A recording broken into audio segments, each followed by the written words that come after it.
ఈరోజు కథ నీకు నేను రచించిన వారు శ్రీ విజయదుర్గ గారు. తండ్రితో ఆనందంగా గడిపి మండే ఎర్లీ మార్నింగ్ పాడేరు నుండి విశాఖపట్నం బయలుదేరారు ఆశ్రిత్ రావలి గారు. ఉదయం 8:30 అవుతుండగా ఇంటికి చేరుకున్నారు. ఆశ్రిత్ వద్దంటున్నా కూడా రావలి గారు త్వరగా వంట చేసి లంచ్ బాక్స్ రెడీ చేసేశారు. ఏ లోపున ఆశ్రిత్ వీలైనంత ఇల్లు సర్ది పెట్టాడు. రవలి గారి అది చూసి, నేను చేసుకునే దానిని కదా నాన్న, పర్వాలేదమ్మా, నువ్వు రెస్ట్ తీసుకో, నేను వెళ్ళిన తర్వాత మళ్ళీ పని చేయాలని చూడకు. సరేలే, నువ్వు జాగ్రత్త, అసలే అంత దూరం నుండి డ్రైవ్ చేసుకుంటూ వచ్చావు, మళ్ళీ ఆఫీస్ కూడా వెళ్తున్నావు, నాకేం ఇబ్బంది లేదు, కానీ నువ్వు రెస్ట్ తీసుకో. నాన్నగారికి మనం క్షేమంగా చేరుకున్నామని ఫోన్ చేసి చెప్పు, నేను ఈవినింగ్ మాట్లాడతాను. సరే, జాగ్రత్తగా వెళ్ళు. Okay bye. మండే తెల్లవారుగానే గబగబా రెడీ అయిన శాంతి గారిని తొందర పెట్టింది.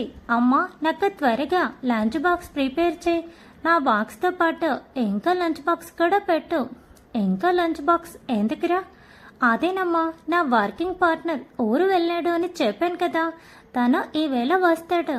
పాపం లంచ్ బాక్స్ తెచ్చుకునేంత టైం ఉంటుందా లేదా కదా, వాళ్ళ అమ్మగారికి టైం కుదురుతుందా లేదో, ప్రజెంట్ బయట తినడం కూడా అంత సేఫ్ కాదు కదా, అందుకే సేఫ్ సైడ్ ఇంకా లంచ్ బాక్స్ నిన్ను ప్రిపేర్ చేయమని చెప్తున్నా.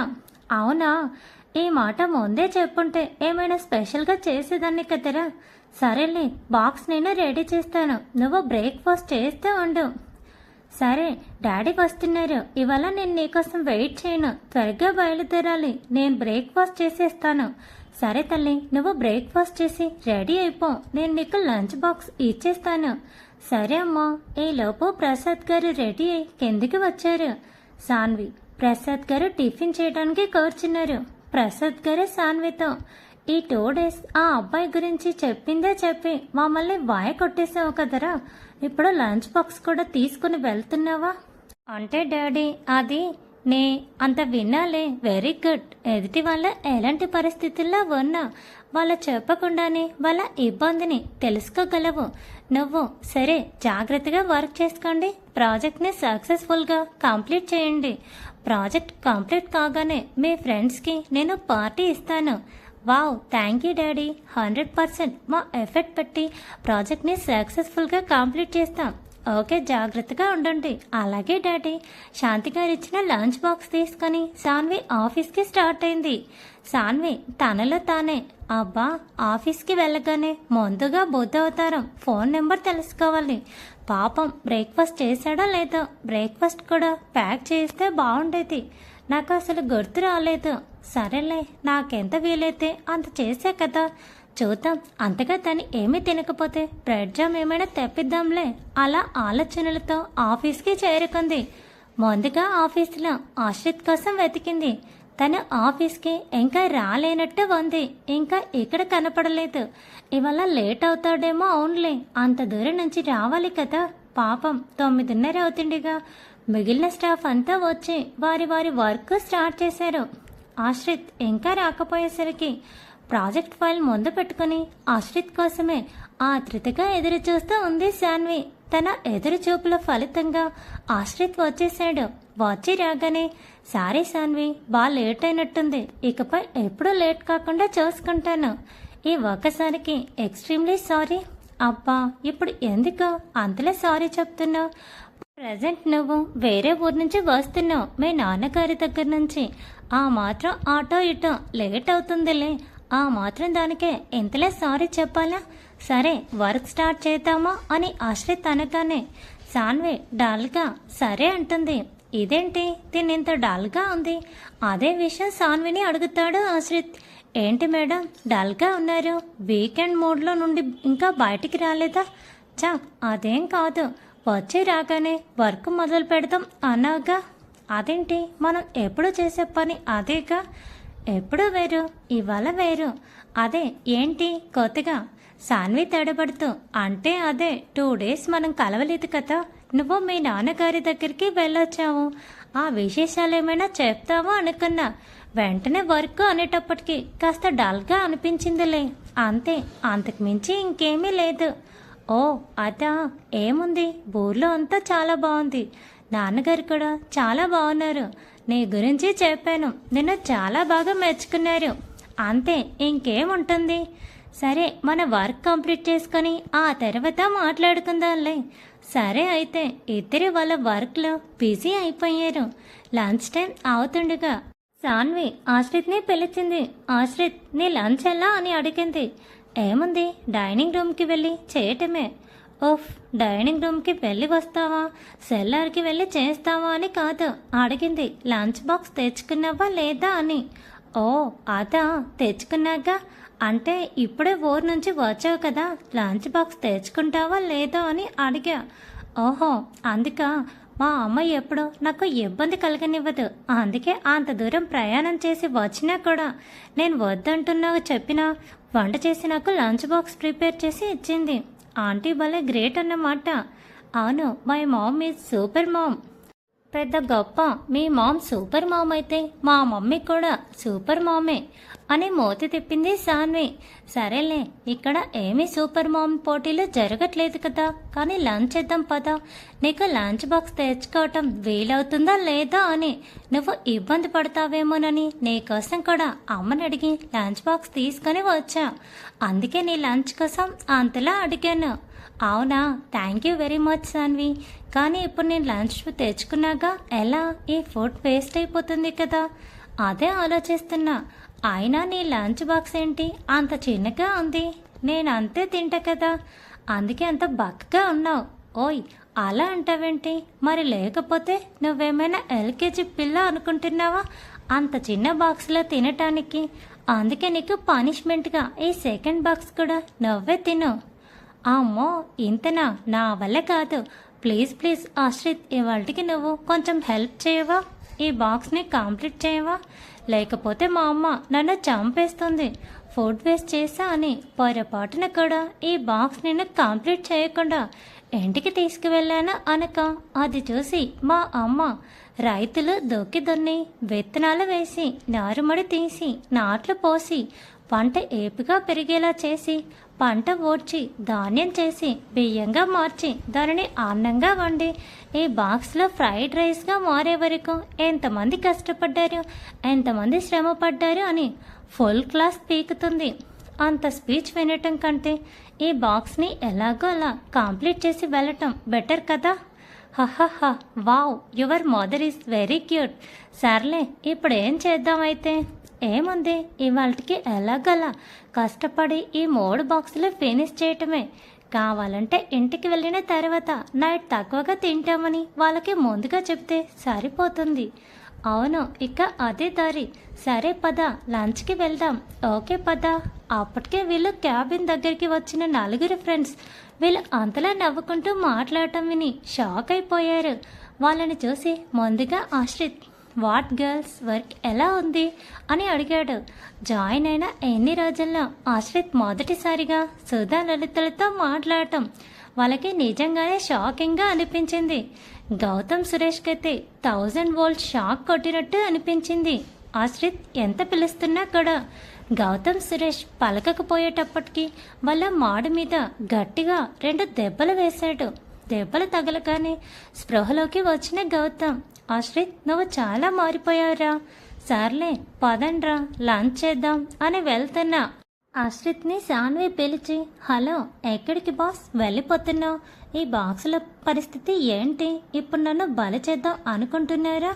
అలాంటి పాపలేం నా దగ్గర ఉడకవు కదా, కానీ నాతో రా. నీ ఒక్కడికే కరోనా సేఫ్టీ సోషల్ అవేర్నెస్ ఉన్నట్టు రోజు మూలకు వెళ్ళి కూర్చుంటున్నట్టు ఇవాళ కుదరదు. నువ్వు నాతో మాత్రమే కూర్చోవాలి, అర్థమైందా? పద అని సాన్వి ఆశ్రిత్ని తనతో పాటు తీసుకొని వెళ్ళిపోయింది. సాన్వి మాటలు విని ఈసారి లలిత సుధలకి 1000 వోల్టేజ్ కరెంట్ షాక్ తగిలింది. వాళ్ళని అలా చూసిన సురేష్ గౌతమ్ వాళ్ళని నెత్తి మీద మొట్టి షాక్ అయింది. చాలే కానీ పదండి మనం కూడా లంచ్ చేద్దాం. సుధా లలితతో, లలిత తను మన సాన్వియేనా, ఎప్పుడు చూసినా కామ్గా తన పని తాను చేసుకుంటూ ఉండేది. అలాంటిది ఆశ్రిత్ని ఏంటే అంత కమెంట్ చేస్తుంది? ఏముంది, వాళ్ళ మధ్య గొచ్చుకు స్టార్ట్ అయిందేమో, అంతేనంటావా?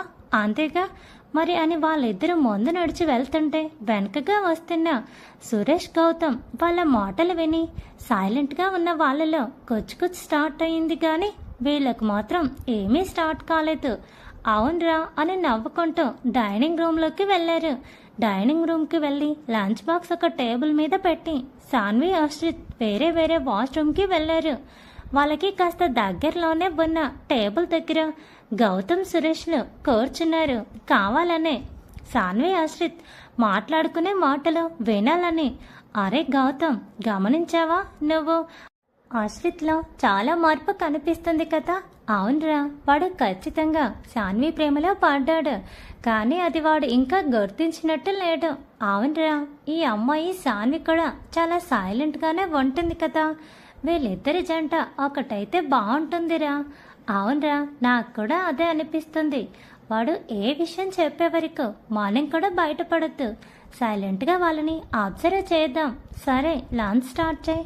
ఒకే వాష్రూమ్కి వెళ్ళిన సాన్వి మాస్క్ తీసుకొని ఫేస్ వాష్ చేసుకొని అద్దంలో చూసుకుంది. అలా అద్దంలో చూసుకోగానే తను ఒక్కసారిగా ఆశ్చర్యపోయి, అవును, ఇంతవరకు నేను ఆశ్రిత్ ఫేస్ చూడలేదు కదా, అలానే ఆశ్రిత్ కూడా నేను ఎలా ఉంటానో చూడలేదు కదా, అంటే మొదటిసారి నేను ఆశ్రిత్ని చూస్తానా అని ఆలోచన రాగానే తన గుండె వేగంగా కట్టుకుంది. నెమ్మదిగా అడుగులో అడుగు వేసుకుంటూ వాళ్ళ లంచ్ బాక్స్ ఉంచిన టేబుల్ దగ్గరికి వచ్చింది. జెంట్స్ వాష్రూమ్లో ఉన్న ఆశ్రిత్కి కూడా మాస్క్ తీయగానే సాన్వి మాస్క్ తీసి తన ఎదురుగా కూర్చుంటుంది. లంచ్ చేసేటప్పుడు అని జ్ఞాపకం వచ్చింది.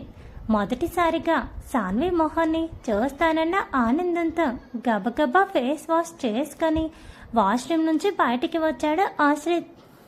భోజనం పూర్తయ్యే వరకు ఏమీ మాట్లాడకుండా లంచ్ బాక్స్ కంప్లీట్ చేసి తిరిగి వాళ్ళ వర్క్ స్టార్ట్ చేశారు. సాన్వి ఆశ్రిత్ వర్క్ ఫినిష్ చేసి ఒకసారి చెక్ చేసుకుని వాళ్ళ వర్క్ హెచ్ఆర్కి మెయిల్ సెండ్ చేశారు. వారి వర్క్ పూర్తి కావడంతో హెడ్ చెప్పిన విధంగా మిగిలిన వారి వర్క్ అబ్జర్వ్ చేయడానికి వెళ్ళారు. సాన్వి 2 టీమ్స్ని, ఆశ్రిత్ 2 టీమ్స్ని వాళ్ళ వర్క్లో హెల్ప్ చేసి ఆ రోజు వర్క్ ఫినిష్ చేశారు. వర్క్ అంతా అవగానే ఎవరికి వాళ్ళు ఇంటికి వెళ్ళటానికి ఆఫీస్ నుంచి బయటికి వచ్చారు. ఎప్పుడు ఎవరి కోసం చూడకుండా వెళ్ళిపోయే ఆశ్రిత్ ఆ రోజు సాన్వి కోసం ఎదురు చూస్తూ ఉన్నాడు. సాన్వి సుధా లలితతో మాట్లాడుతూ నెమ్మదిగానే వచ్చింది. కిందికి వచ్చిన సాన్వి ఆశ్రిత్ని చూసి, ఏంటి నా కోసమే వెయిట్ చేస్తున్నావా? వెళ్ళిపోవలసింది కదా, ఎందుకు అనవసరంగా నా కోసం టైం వేస్ట్ చేసుకోవడం? వెయిట్ చేయటం అని ఏమీ కాదు, నువ్వు అటువైపేగా వెళ్ళేది, ఒక్కదానివి ఏమి వస్తావులే అని జస్ట్ చూస్తున్నాను అంతే, నీకోసం అంతే. సరే 2 మినిట్స్, నా స్కూటీ తీసుకొని వస్తాను. Okay, come fast. తన స్కూటీ తీసుకొని రాగానే ఇద్దరూ బయలుదేరారు. సాన్వి ముందు వెళ్తుంటే కాస్త స్లోగా ఆశ్రిత్ వెనుక ఫాలో అయ్యాడు. సీతమ్మ దారి రాగానే సాన్వి ఆశ్రిత్కి బాయ్ చెప్పి వేరే సైడ్కి వెళ్ళిపోయింది. ఆశ్రిత్ అక్కడి నుంచి ఒంటరిగా తన ఇంటికి చేరుకున్నాడు. ఇంటికి వెళ్ళి ఫ్రెష్ అయిన ఆశ్రిత్కి తల్లి చెప్పిన గుడ్ న్యూస్ ఇంకా హ్యాపీని ఇచ్చేసింది. అంతేకాకుండా సాన్వి గురించి కూడా అంతా చెప్పాడు. తన కోసం లంచ్ బాక్స్ తీసుకువచ్చిందని కూడా చెప్పాడు. ఆ అమ్మాయి గురించి అంత చెప్తుంటే నాకు ఎందుకో తను చాలా బాగా నచ్చుతుందిరా. ఒకసారి ఆ అమ్మాయిని కూడా చూడాలనిపిస్తుంది. పోనీ ఆ అమ్మాయితో ఒకసారి ఫోన్ మాట్లాడించవచ్చు కదా నాన్న.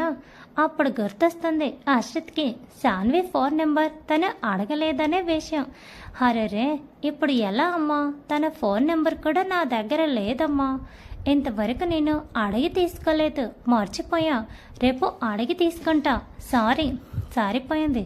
10 రోజుల నుంచి కలిసి వర్క్ చేస్తున్నారు. ఇప్పటికీ ఆ అమ్మాయి ఫోన్ నెంబర్ నువ్వు తీసుకోలేదా? ఆ అమ్మాయి నీ నెంబర్ కూడా తీసుకోలేదా? గొప్పవారేరా ఇద్దరే.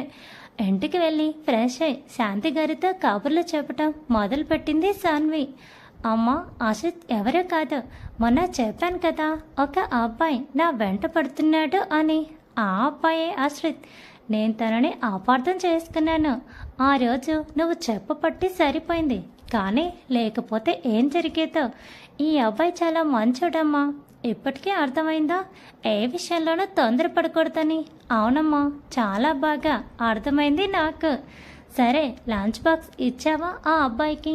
హా ఇచ్చా, కానీ తను ఆల్రెడీ లంచ్ బాక్స్ తెచ్చుకున్నాడమ్మా. ఫుడ్ వేస్ట్ చేయడం ఇష్టం లేక ఇద్దరం షేర్ చేసుకొని కష్టపడి మొత్తం తినేసాం. నాకు నైట్ తక్కువ పెట్టమ్మా ప్లీజ్. సరేలే, నైట్ డిన్నర్ లైట్గా చేసి రూమ్కి వెళ్ళి పడుకున్న ఆశ్రిత్కి సాన్వి బాగా గుర్తొచ్చేసింది. తన ముఖం పదే పదే వచ్చి చాలా డిస్టర్బ్ అయ్యాడు. ఏంటి ఈ అమ్మాయి నన్ను చాలా డిస్టర్బ్ చేసేస్తుంది, నాకెందుకో ఇంత ఇబ్బందిగా అనిపిస్తుంది, తనతో మాట్లాడాలనిపిస్తుంది. రేపు ఎలాగైనా సరే ఏదో ఒక వంక పెట్టి తన ఫోన్ నెంబర్ తీసుకోవాలి, తప్పదు. ఇక్కడ నిద్రపోవటానికి రూమ్లోకి వచ్చిన సాన్వి కూడా ఆశ్రిత్ కోసం ఆలోచిస్తూ ఉంది. తనని గుర్తు తెచ్చుకొని తనని ఫాలో అయ్యాడు అని ఆశ్రిత్ని తిట్టుకోవడం గుర్తొచ్చి తనలో తానే నవ్వుకుంది. ఏం చేస్తున్నాడు ఈ మొద్దు అబ్బాయి అని తలుచుకొని తనతో మాట్లాడదామని ఫోన్ చేతిలోకి తీసుకుంది. అప్పుడు గుర్తొచ్చింది తన ఫోన్ నెంబర్ తీసుకోలేదు అని. అరేరే, ఫోన్ నెంబర్ తీసుకోవటం మర్చిపోయానే. రేపు ఎలాగైనా గుర్తు పెట్టుకొని తన ఫోన్ నెంబర్ తీసుకోవాలి. ఒక అబ్బాయి అయ్యుండి ఎన్ని రోజులుగా అమ్మాయితో కలిసి వర్క్ చేస్తూనే ఫోన్ నెంబర్ అడుగుదామని మినిమం ఆలోచన కూడా లేదు. ఈ ఆశ్రిత్ నిజంగానే మొద్దబ్బాయి. ఏంటో వీటితో ఎలా వేగాలో ఏంటో. ఇలా సాగిపోతున్న ఆలోచనలతో సాన్వి ఒక్కసారిగా ఉలిక్కిపడి, అవును నేనేంటి ఆశ్రిత్ గురించి ఇలా ఆలోచిస్తున్నాను, వామ్మో ఇదేదో తేడాగా ఉంది అనుకొని గట్టిగా కళ్ళు మూసుకొని నిద్రపోవటానికి ప్రయత్నించింది. తెల్లవారి హర్రిగా ఆఫీస్కి రెడీ అయిపోయారు సాన్వి ఆశ్రిత్. ఆశ్రిత్ ఇవాళ ఎలాగైనా సరే సాన్విని ఫోన్ నెంబర్ అడగాలి. సాన్వి ఇవాళ ఎలాగైనా సరే ఆశ్రిత్ ఫోన్ నెంబర్ అడిగి తీసుకోవాలి. ఇలా ఇద్దరు ఒకరికొకరు పదే పదే ఫోన్ నెంబర్ అడగాలి అని గుర్తు చేసుకుంటూనే ఆఫీస్కి బయలుదేరారు. కాస్త దూరం వచ్చేసరికి ఆశ్రిత్కి సాన్వి స్కూటీ కనిపించింది. సాన్వి పక్కగా వెళ్ళి హాయ్ చెప్తున్నట్టుగా హ్యాండ్ వేవ్ చేశాడు. ఆశ్రిత్ని గుర్తుపట్టి సాన్వి కూడా హ్యాండ్ వేవ్ చేసింది. ఇద్దరు ఆఫీస్కి చేరుకొని వెహికల్స్ పార్క్ చేసి లిఫ్ట్లో వెళ్తూ ఒకరికొకరు ఒకేసారి ఫోన్ నెంబర్ గురించి అడిగారు. ఇద్దరు ఒకేసారి అడగటంతో నవ్వుకొని సాన్వి ఆశ్రిత్ ఫోన్ చేతిలోకి తీసుకొని తన నెంబర్కి రింగిచ్చింది. ఆశ్రిత్ తన ఫోన్ తీసుకొని సాన్వి నెంబర్ సేవ్ చేసుకున్నాడు. సాన్వి కూడా ఆశ్రిత్ నెంబర్ సేవ్ చేసుకుంది.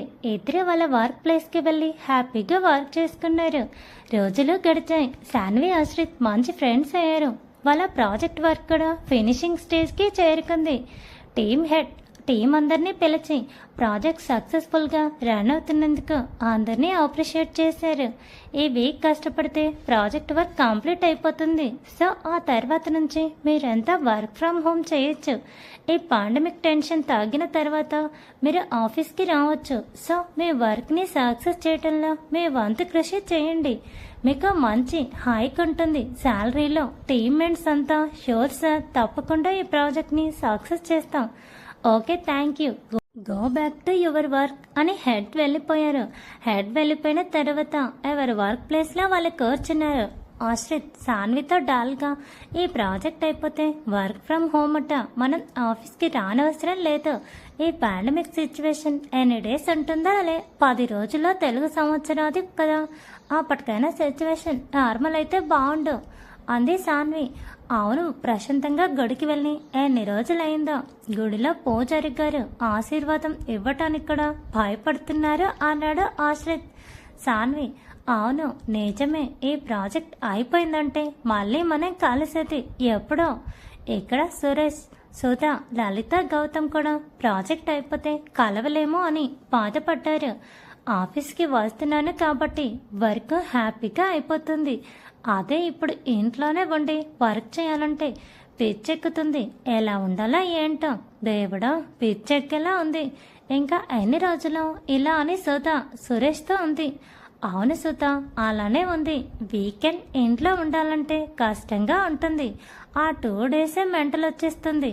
ఫ్రెండ్స్ని కూడా సరదాగా కలవటానికి లేదు. ఏదో ఆఫీస్ కాబట్టి ఇలా గడిచిపోతుంది. కానీ లేదా మెంటల్ వచ్చేది.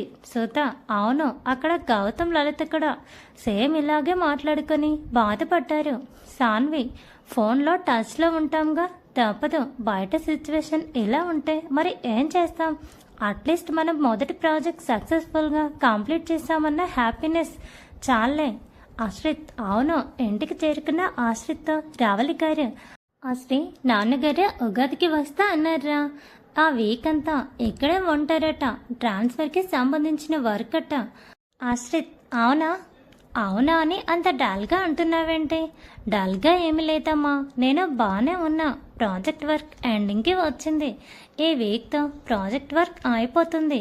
నెక్స్ట్ వీక్ నుంచి మాకు వర్క్ ఫ్రమ్ హోమ్. నాన్నగారు ఎలానో ఊరి నుండి వస్తారు కాబట్టి ఫుల్ డే నేను నాన్నగారితోనే గడపొచ్చు. అవునా? పోనీలే, ఇలాంటి సమయంలో కూడా బయటకు వెళ్తున్నానని నాకు చాలా భయం వేసింది. ఇక ఇంట్లోనే హ్యాపీగా వర్క్ చేసుకోవచ్చు. అవునమ్మా, రావులి గారికి చెప్పి తన బెడ్రూమ్కి వెళ్ళిపోయాడు. ఎందుకో ఆశ్రిత్కి వర్క్ ఫ్రమ్ హోమ్ అంటే అస్సలు నచ్చలేదు. ఏదో తెలియని బాధగా అనిపించింది. మొన్నటి వరకు అంతా హ్యాపీగా వర్క్ ఫ్రమ్ హోమ్ చేసుకుంటుంటే నేను ఒక్కటనే ఆఫీస్కి వెళ్ళాల్సి వస్తుందని బాధపడేవాడిని. ఈసారి వర్క్ ఫ్రమ్ హోమ్ ఆఫర్ వచ్చినా అంత హ్యాపీగా అనిపించడం లేదు. అది ఎందుకో అర్థం కావట్లేదు. సాన్విక్ కూడా ఇంటికి వెళ్ళినప్పటి నుంచి చికాక్గా అనిపించింది, విసుగ్గా అనిపించింది. శాంతి గారి ఆడులో డల్గా పడుకుంది. ప్రసాద్ గారు సాన్విని చూసి, ఏరా సాన్వి తల్లి, ఏమైంది అలా ఉన్నావు? ఏమీ లేదు డాడీ, ఎందుకో చికాకుగా అనిపిస్తుంది. అదే ఎందుకు, ఏమైంది? ఏమో, మేము చేస్తున్న ప్రాజెక్ట్ ఈ వీక్తో కంప్లీట్ అయిపోతుంది. ప్రాజెక్ట్ సక్సెస్ చేశామని హెడ్ మమ్మల్ని అప్రిషియేట్ చేశారు. నెక్స్ట్ వీక్ నుంచి వర్క్ ఫ్రమ్ హోమ్. ఈ పాండమిక్ సిచ్యువేషన్ కంప్లీట్ అయ్యే వరకు నేను ఆఫీస్కి వెళ్ళాల్సిన అవసరం లేదు. ఏదైనా ఇంపార్టెంట్ వర్క్ ఉంటే పిలుస్తారు అంతే. ప్రసాద్ గారు, అవునా? ఇది మంచి విషయమేగా. ఇలాంటి సిచ్యువేషన్లో కూడా నువ్వు బయటకు వెళ్తున్నావు అని మాకు కాస్త గాబరగానే ఉండేదిరా. ఇకపై ప్రణవిలా నువ్వు కూడా హ్యాపీగా ఇంట్లోనే వర్క్ చేసుకోవచ్చు కదా, హ్యాపీయేగా. మరి ఎందుకు అంత డల్గా ఉన్నావు? ఏమో డాడీ, నాకు అదే అర్థం కావటం లేదు. ప్రసాద్ గారు, మీ ఆఫీస్ ఫ్రెండ్స్ని మిస్ అవుతావన్నా? ఆఫీస్ ఫ్రెండ్స్ అలా ఏమీ లేదు. శాంతి గారు, ఒకవేళ నీ వర్కింగ్ పార్ట్నర్ ఆశ్రిత్ని మిస్ అవుతావని ఫీల్ అవుతున్నావా? శాన్వి ఆ మాట వినగానే శాంతి గారి వడిలో నుంచి దిగ్గున లేచి కూర్చుంది.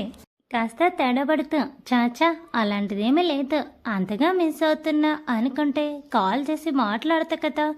అలా ఏమీ లేదు, ఏదో వర్క్ టెన్షన్ వల్ల అనుకుంటా, కాస్త డల్గా అనిపించింది, అంతే అంతే. సరే, నేను రూమ్లోకి వెళ్ళి పడుకుంటా కాసేపు. సరే అని వెళ్తూనే శాన్వి వైపే చూస్తూ ఉన్నారు ప్రసాద్ గారు. వర్క్ ఫ్రమ్ హోమ్ కావటంతో ఆశ్రిత్ వాళ్ళ అమ్మకి ఇంట్లో పనుల్లో హెల్ప్ చేసి తానే రెడీ అయి తన వర్క్ మొదలుపెట్టాడు. వర్క్ చేస్తున్నంతసేపు ఎటువంటి డెవిషన్ లేకుండా ఆఫ్టర్నూన్ కల్లా తనకిచ్చిన వర్క్ని కంప్లీట్ చేసి హెచ్ఆర్కి మెయిల్ చేసేసాడు. సాన్వి కూడా తన వర్క్ని ఆఫ్టర్నూన్ కల్లా ఫినిష్ చేసుకుంది. లంచ్ చేసిన తర్వాత బోర్గా అనిపించి ఆశ్రిత్కి మెసేజ్ చేయాలనుకుంది. తన వర్క్లో ఉంటాటేమో డిస్టర్బ్ చేయటం ఎందుకులే అని ఆలోచించి మెసేజ్ చేయకుండా ఆగిపోయింది. ఆశ్రిత్ కూడా సాన్వికి మెసేజ్ చేద్దామని ఫోన్ తీసుకొని వర్క్లో ఉంటుందేమోనని ఆగిపోయాడు. చాలాసేపు ఎదురు చూసి ఇక వండబట్టలేక హాయ్ సాన్వి అని మెసేజ్ చేశాడు. మెసేజ్ నోటిఫికేషన్ రాగానే సాన్వి చూసి రిప్లై ఇచ్చింది. హాయ్, ఏం చేస్తున్నావు? వర్క్ కంప్లీట్ అయిందా? ఆశ్రిత్, కంప్లీట్ అయింది. ప్రజెంట్ పరిమ బోర్ కొడుతుంది. Saanvi, same to me. ఇంకా మన టీమ్మేట్స్ అంతా వర్క్లోనే ఉన్నారు. ఆశ్రిత్, అవును. వర్క్ ఎలా అనిపించింది? ఈజీగా ఉందా? సాన్వి, ఈజీగానే ఉంది. ఇదేమంత టఫ్ ప్రాజెక్ట్ ఏమీ కాదు. మనం ఇంతకుముందు చేసిన ప్రాజెక్ట్తో కంపేర్ చేస్తే ఇది పెద్ద కష్టమేమీ కాదు. ఆశ్రిత్, అవును, నాకు అలానే అనిపించింది. అందుకే త్వరగా ఫినిష్ చేసి ఫ్రీగా కూర్చున్నా. సాన్వి, ఓకే. మీ నాన్నగారు ఎప్పుడు వస్తున్నారు? ఆశ్రిత్, నాన్నగారు బుధవారం వస్తారు. సాన్వి, పండక్కి ఏం ప్లాన్ చేశారు? ఆశ్రిత్, ప్లానింగ్ అంటే ఏమీ లేవు. ఆ రోజు అమ్మ ఉగాది పచ్చడి చేస్తుంది. అంతా కలిసి దేవుడికి పూజ చేసుకుని ఉగాది పచ్చడిని తింటాం. ఆ తర్వాత అమ్మ ఇంకేమైనా స్పెషల్ చేసి పెడుతుంది. ఆ రోజంతా ఆరంగా తినడమే. సాన్వి, నేను కూడా అంతే. నాకు ఉగాది పచ్చడి చాలా ఇష్టం. ఉగాది అయిపోయిన తర్వాత కూడా అమ్మ చేత చేయించుకొని తింటా. ఆశ్రిత్, అవునా? అంత ఇష్టమా నీకు? సాన్వి ఎందుకు నాకు చాలా నచ్చుతుంది. Ashrith okay nice. ఇంకేంటైతే సాన్వి ఇప్పటికైతే ఏమీ లేదు. చాలా బోర్ కొడుతుంది. అట్లీస్ట్ ఈవినింగ్ అయితే గార్డెన్లోనైనా కూర్చునే దాన్ని. ఆశ్రిత్ వావ్ మీకు గార్డెన్ ఉందా? సాన్వి ఆ గార్డెన్ అంటే టెర్రస్ పైన రూఫ్ గార్డెన్ చేసాం. నాకు మొక్కలంటే చాలా ఇష్టం. ఆశ్రిత్ సేమ్ మేం కూడా, కాకపోతే రూఫ్ గార్డెన్ కాదు. మా ఇంటి చుట్టూనే చాలా ప్లేస్ ఉంటుంది. ఆ ప్లేస్లోనే మొక్కలు చాలా పెట్టాం. నాకు మొక్కలంటే చాలా ఇష్టం. మా అమ్మకైతే పిచ్చి. ఎక్కడికి వెళ్ళినా ఏదో ఒక మొక్క తీసుకుని వచ్చేస్తుంది. మ్యాక్సిమం మా ఇల్లంతా మొక్కలు ఉంటాయి. అందుకే నాకు ఇంట్లో చాలా ప్లెజెంట్గా అనిపిస్తుంది. సాన్వి హో అవునా, నాకు మీ ఇల్లు చూడాలనిపిస్తుంది. ఆశ్రిత్ వెయిట్ వీడియో కాల్ చేస్తాను ఉండు. సాన్వి అప్పుడే వద్దు. ఆశ్రిత్ ఏమైంది? సాన్వి అంటే ఇంట్లోనే కదా అని నేను నైట్ డ్రెస్లోనే ఉన్నా అందుకు. ఆశ్రిత్ హహహ ఏమీ పర్లేదు, నేను షార్ట్లోనే ఉంటా. అమ్మ కూడా నేను చూస్తాను అంటుంది. అమ్మను పిలిచి నీకు వీడియో కాల్ చేస్తాను 10 మినిట్స్లో. Saanvi okay bye. చెప్పినట్టుగా 10 మినిట్స్లో ఆశ్రిత్ సాన్వికి వీడియో కాల్ చేశాడు. సాన్విని చూసి రావలి గారు మురిసిపోయారు. నా బంగారు తల్లి ఎంత బాగున్నావు అమ్మ అని మెచ్చుకున్నారు. ఆశ్రిత్ కూడా సాన్విని సింపుల్ నైట్ డ్రెస్లో చూసి చాలా ఇంప్రెస్ అయిపోయాడు. తనని చాలా రోజుల తర్వాత చూడటంతో కూడా ఆనందంగా అనిపించింది. అంటే ఆఫీస్లో మాస్క్ ఉంటుందిగా. సాన్వి అంటే మీరు మొక్కలు చాలా బాగా ఇష్టపడతారంట కదా, మీ దగ్గర చాలా రకాల మొక్కలు ఉన్నాయంట కదా, నాకు చూపించరా? రావలి గారు తప్పకుండా తల్లి. అమ్మ ఏం చేస్తున్నారు? సాన్వి చిన్న పనిలో ఉన్నారు, పిలిచానంటీ వస్తున్నారు. రావలి గారు సరే లంచ్ చేసావా తల్లి? సాన్వి అయిపోయిందంటీ, మీది అయిపోయిందా? అప్పటి వరకు ఆశ్రిత్ చేతిలో ఉన్న ఫోన్ రావలి గారు లాక్కొని బ్యాక్ క్యామ్ ఓపెన్ చేసి ఇంట్లో ప్రతి మూలలో ఆమె ఉంచిన మొక్కలను చూపిస్తూ సాన్వితో మాట్లాడారు. అంత సడన్గా వాళ్ళ అమ్మ తన చేతిలో ఫోన్ లాక్ అవటంతో ఆశ్రిత్ గర్రుగా వాళ్ళ అమ్మ వంక చూస్తూ ఉన్నాడు. రావలి గారు ఇవేమీ పట్టించుకోకుండా హ్యాపీగా శాంతి గారితో మాట్లాడుతూ ఉన్నారు. ఆశ్రిత్ మనసులో మా అమ్మ ఏంటి ఈ మతి ఇలా తయారైంది, నేను సాన్వితో మాట్లాడాలి అనుకున్నప్పుడల్లా తను ఎంటర్ అయిపోతుంది, తానే మొత్తం మాట్లాడేస్తుంది. ఏదో ఛాన్స్ దొరికింది కదా, కాసేపు సాన్విని చూస్తూ మాట్లాడదా అనుకున్నా. నేను చూపించలేనా ఆ మొక్కల్ని? తన పక్క నుండి మొక్కల గురించి చెబుతూ ఉండొచ్చు కదా, ఇచ్చే వరకు కూడా లేదు, లాక్కొని వెళ్ళిపోయింది. ఫోన్ అని కోపంగా సోఫాలో ముడుచుకొని కూర్చున్నాడు. ఒక గంట సేపు ఇల్లంతా బయట గార్డెన్లో ప్రతి మొక్కని చూపిస్తూ దాని గురించి చెబుతూ తాను ఎప్పుడు ఎక్కడ మొక్కలు ఎక్కడ తీసుకుని వచ్చారో ఆ వివరాలు చెబుతూ సమయం గడిపేశారు. రావలి గారు శాంతి గారు కూడా చాలా శ్రద్ధగా అన్నీ విన్నారు. ఆంటీ మీరు సూపర్, అసలు ఎన్ని మొక్కల్ని మెయింటైన్ చేయాలంటే చాలా ఓపిక కూడా కావాలి, మీరు చాలా గ్రేట్. నాకు అలాంటి ఓపెన్ గార్డెన్ అంటే చాలా ఇష్టం. మాకు పక్కన ప్లేస్ లేదు, అందుకే టెర్రస్ పైన రూఫ్ గార్డెన్ మెయింటైన్ చేస్తున్నాము. కానీ మీ అంత శ్రద్ధగా అయితే చూడట్లేదు. ఇకపై మేము కూడా మొక్కల్ని చాలా శ్రద్ధగా చూసుకుంటాం. బయట కూడా అన్నీ చూపించిన తర్వాత హాల్లోకి వచ్చారు. రావలి గారు హాల్లో కోపంగా మొహం ముడుచుకొని కూర్చొని నిద్రపోతూ ఉన్నాడు ఆశ్రిత్. రావలి గారు బ్యాక్ క్యామ్ ఆఫ్ చేయకుండానే ఇంట్లోకి వచ్చారు. సాన్వికి ఆశ్రిత్ కనిపిస్తున్నాడు. చిన్న పిల్లాడిలా ముడుచుకొని కూర్చొని నిద్రపోతున్న ఆశ్రిత్ని చూసి చాలా నవ్వుకుంది. లోపలికి వచ్చిన రావలి గారు ఒరే ఏంటా ఇలా ముడుచుకొని కూర్చొని నిద్రపోతున్నావు?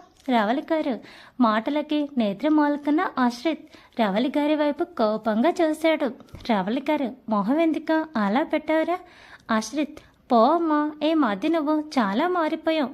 సాన్వితో మాట్లాడుతుంటే నన్ను అస్సలు పట్టించుకోవట్లేదు, నీకు మాటలు బాగా ఎక్కువైపోయాయి అని ఉడుక్కుంటూ అన్నాడు. రావలి గారు చూసావా అమ్మా సాన్వి, నీ ఫ్రెండ్ ఏమంటున్నాడా అన్నారు. ఆశ్రిత్కి అప్పుడు అర్థమైంది వాళ్ళ అమ్మ ఇంకా వీడియో కాల్ కట్ చేయలేదు అని. ఓహో అమ్మా నా పరువు తీసేసిందిగా అనుకుంటూ తన రూమ్లోకి పారిపోయాడు. అలా ఎప్పుడో తనని చూడని సాన్వికి ఆశ్రిత్ చిన్నపిల్లాడిలా కనిపించాడు. తనని చూసి నవ్వుతూ ఉంది రవళి గారు. సరేరా సాన్వి, చాలా సేపు అయింది కదా, నీ టైం అంతా నేనే తినేశాను. సాన్వి, అయ్యో అలా ఏమీ లేదాంటీ, నాకు మీరు మీ మొక్కలు చాలా బాగా నచ్చేసాయి. ఇలా చూస్తుంటే చాలా హ్యాపీగా అనిపించింది. ఎప్పుడైనా మీ ఇంటికి వచ్చినప్పుడు నాకు నచ్చిన మొక్కలని పట్టుకొని వెళ్ళిపోతా. రావలి గారు, తప్పకుండా తల్లి, నువ్వు ఎప్పుడు వస్తావా అని నేను ఎదురు చూస్తున్నా. సాన్వి, సరే ఆంటీ. రవలి గారు, ఓకేరా, అమ్మని అడిగానని చెప్పు. సాన్వి, అలాగే ఆంటీ, బాయ్. ఆశ్రిత్కి బాయ్ చెప్పానని చెప్పండి. రవలి గారు, సరేరా. బుధవారం సాయంత్రానికి శ్రీనివాస్ గారు ఇంటికి చేరుకున్నారు. శ్రీనివాస్ గారిని చూసి రవలి గారు చాలా ఆనందపడ్డారు.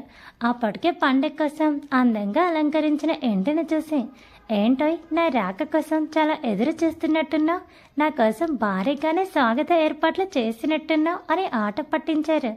ఆహా, అలానే అనుకోండి.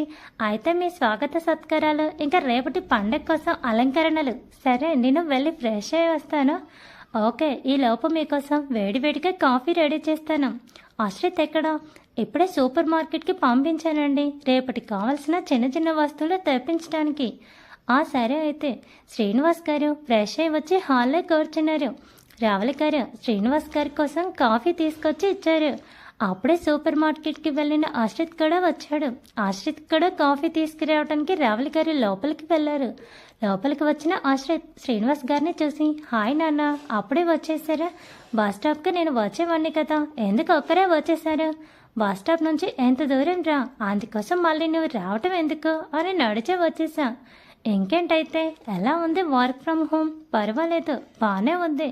ఎంతైనా ఆఫీస్ ఎన్విరాన్మెంట్ రాదు కదా నాన్నగారు, అక్కడ చేసినంత ఎఫిషియెంట్గా ఇక్కడ వర్క్ చేయలేకపోతున్నా, బద్ధకం వచ్చేస్తుంది. హహహ, అవునా? అవును నాన్నగారు, దానికి తోడు అమ్మ దొరికిందే సందన్నట్టు గంటకి ఏదో ఒకటి తినడానికి పెట్టి చంపేస్తుంది. వర్క్ ఫ్రమ్ హోమ్ ఇలాగే కొనసాగితే 2-3 నెలల్లో నేను డబుల్ అయిపోతాను. హహహ, అలాగా? మీ అమ్మ అంతేరా, పెట్టి పెట్టి ప్రేమతో చంపేస్తుంది. నువ్వు ఎంత చెప్పినా వినదు, అలా ఫాలో అయిపో అంతే. కాకపోతే కాస్త ఎక్సర్సైజ్ ఎక్కువ చేయి, సరిపోతుంది. అంతేనంటారా? అంతే, అంతకు మించి ఏం చేయడానికి ఏం లేదురా. కాకపోతే ఈ వారం రోజులు నువ్వు రిలాక్స్ అయిపోవచ్చు. అవును, మీరు వచ్చారుగా, ఇంకా మీరు బలి. మీరు చక్కగా అమ్మ చేసిన వాటిని తిని పెట్టండి, తను హ్యాపీగా ఉంటుంది. అంతేగా చేసేది. రేపు మీకు హాలిడే ఉందా? హాఫ్ డే ఉంది నాన్నగారు, ఆఫ్టర్నూన్ వర్క్ ఉంది. ఓ సరే, ఇంకేంటి మరి? ఏమీ లేదు, మీరు ఉన్న 1 వీక్ లీవ్ పెట్టాలనుకుంటున్నా. ఎందుకు నాన్న? మళ్ళీ నీ వర్క్ పెండింగ్ పడిపోతుంది కదా. ఏం కాదులే నాన్నగారు, ఎలానో వీకెండ్ 2 డేస్ తీసేస్తే జస్ట్ 4 డేసే కదా లీవ్ పెట్టేది. వర్క్ ఫ్రమ్ హోమే కాబట్టి ఏ టైంలో అయినా సరే ఆ వర్క్ని స్పీడ్గా కంప్లీట్ చేసేయచ్చు. నాకేమీ ప్రాబ్లం ఉండదు. ఇక్కడ ఉన్నన్ని రోజులు మీకు హెల్ప్గా ఉంటాను. ఓకేరా, చాలా థ్యాంక్స్ నువ్వు లీవ్ పెట్టుకున్నందుకు. ఇక్కడ నేనుండి చాలా రోజులైంది కదా, బయటకు వెళ్ళాలంటే నాకు డ్రైవింగ్ కష్టమే.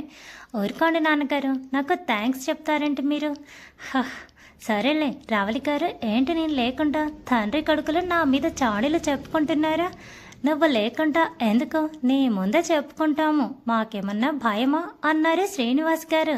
శ్రీనివాస్ గారు అనగానే రావలి గారు కోపంగా చూశారు. అమ్మ, నాన్నగారు ఉన్నన్ని రోజులు నేను లీవ్ పెట్టిస్తున్నా, మంచి పని చేస్తున్నారా? మీ నాన్నగారికి తోడుగా ఉండి ఏం కావాలో దగ్గరుండి చేసుకో. అందుకే లీవ్ పెట్టేశా. అమ్మ, వర్క్ ప్రాబ్లం ఏమీ అవ్వదు కదా? ఏం కాదమ్మా, నేను మేనేజ్ చేసుకోగలను. సరే అయితే. ఏమండి, నేను మిమ్మల్ని ఒక విషయం అడగాలి అనుకుంటున్నాను. ఏంటో ఆ విషయం?